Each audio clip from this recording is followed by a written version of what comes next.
నమస్తే. శ్రీ గురుభ్యో నమః. శ్రీమాత్రే నమః.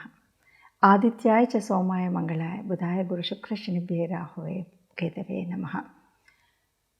ఇప్పుడు నేను చెప్పేటువంటి అంశం ఏంటంటే, మనకి కుజగ్రహం ఈ డిసెంబర్లో మారుతూ మళ్ళీ ఫిబ్రవరిలో అంటే దాదాపుగా 38-40 రోజుల మధ్యలో ఎప్పుడు కూడా ఒక రాశి నుండి ఒక రాశికి మారుతుంది కదా.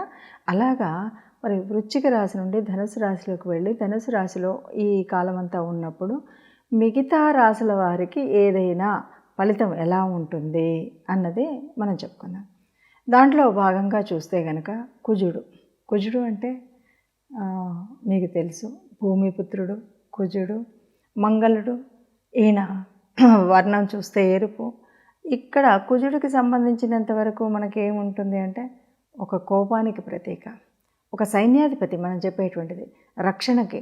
కానీ ఆ రక్షణలో కూడా కొంచెం తొందరగా నిర్ణయం తీసుకునేటువంటి పరిస్థితి, అట్లాంటి అంటే కోపంగా అప్పటికప్పుడు అయిపోవాలి అనేటువంటి భావన, రక్షణ బాగా చేయడం, దీంతోపాటు తొందరపాటుతనం కూడా అక్కడక్కడ కనిపిస్తుంది.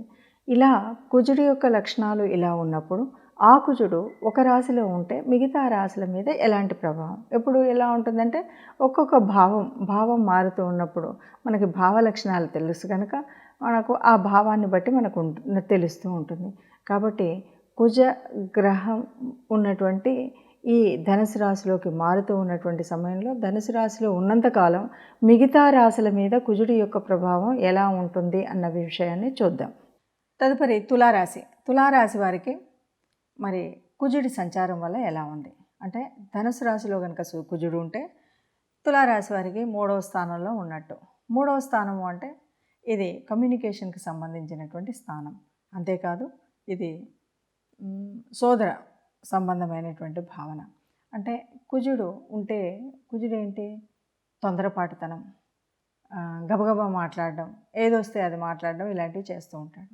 మరి ఇది కమ్యూనికేషన్కి సంబంధించినటువంటి స్థానం. అంటే మనం ఎవరితో అయినా మంచిగా మాట్లాడితే మనకు మంచి ఫలితం ఉంటుంది తప్ప, నీకు నోరుంది కదా అని ఇష్టం వచ్చినట్టు మాట్లాడితే శత్రువులు పెరుగుతారు తప్ప మిత్రులు తరిగిపోతారు.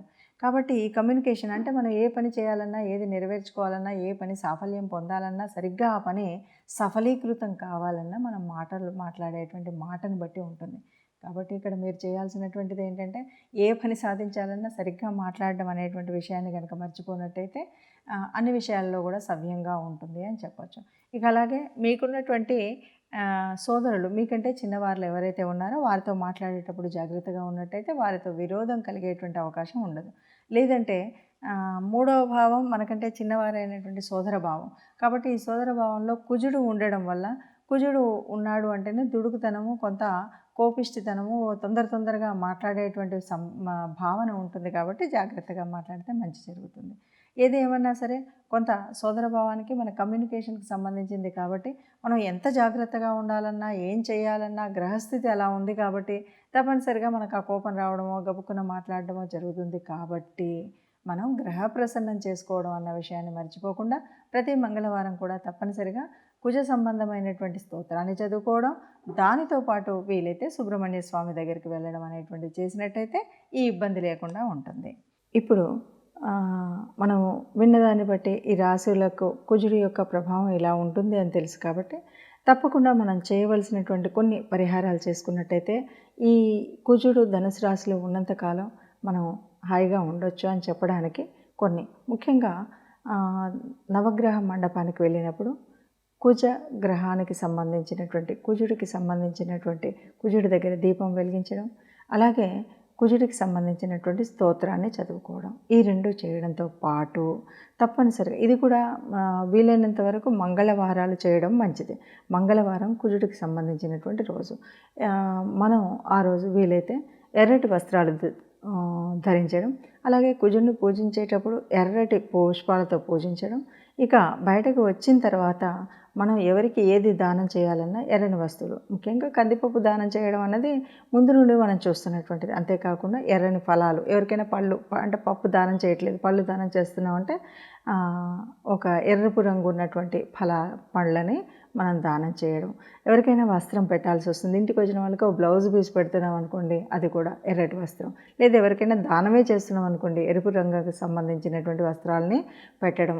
వీటితో పాటు గోశాలకు వెళ్ళడం, గోశాలలో మనం గోమాత సేవ చేయడం కాకుండా గోమాతకి గ్రాసాన్ని అందించడం అనేటువంటివి కనుక చేసినట్టయితే మనకి ఈ దోషాలన్నీ పోతాయి. ఇవేవి నా వల్ల కాదు అనుకుంటే కనీసం మంగళవారం సుబ్రహ్మణ్య స్వామి దగ్గరికి వెళ్ళి సుబ్రహ్మణ్య స్వామి ఆరాధన లేకపోతే అభిషేకం చేసుకున్నట్టయితే, లేదా సుబ్రహ్మణ్య స్వామికి స్తోత్రం చదవడం, లేకపోతే ఆయనకు సంబంధించినటువంటి దేవాలయానికి వెళ్ళి మీకు ఏ స్తోత్రం ఏది రాదు అంటే నమస్కారం చేస్తే ఆ కుజుడి వల్ల వచ్చేటువంటి ఏదైనా చెడు ఉంటే, ఆ దోషం ఉంటే ఆ దోషం తొలగిపోయి మనకు ఈ 40 రోజులలో ఎలాంటి చెడు జరగకుండా ఉంటుంది.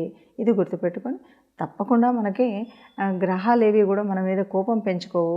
ఏ గ్రహం కూడా కోపాన్ని కాదు, మనకున్నటువంటి పూర్వపుణ్య ఫలితమే ఇక్కడ అనుభవిస్తాం. కాబట్టి అది దృష్టిలో పెట్టుకొని గ్రహాల అనుగ్రహం కోసం తప్పనిసరిగా మనం గ్రహ ఆరాధన చేయడం అన్నది మర్చిపోకుండా ఉంటే సుఖంగా ఉంటాము. విన్నారుగా?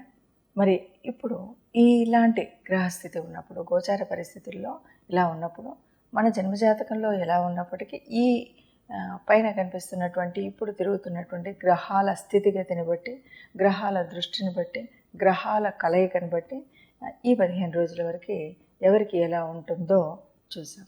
అంటే దీన్ని పూర్తిగా ఇలాగే మాకు జరుగుతుంది అనేటువంటి భావన కాకుండా, మనకు జన్మజాతకంలో ఉన్నటువంటి గ్రహాల యొక్క స్థితి ఎలా ఉంటే దానికి అనుగుణంగా దీన్ని కొంత మనం తీసుకుంటూ ఉంటాం.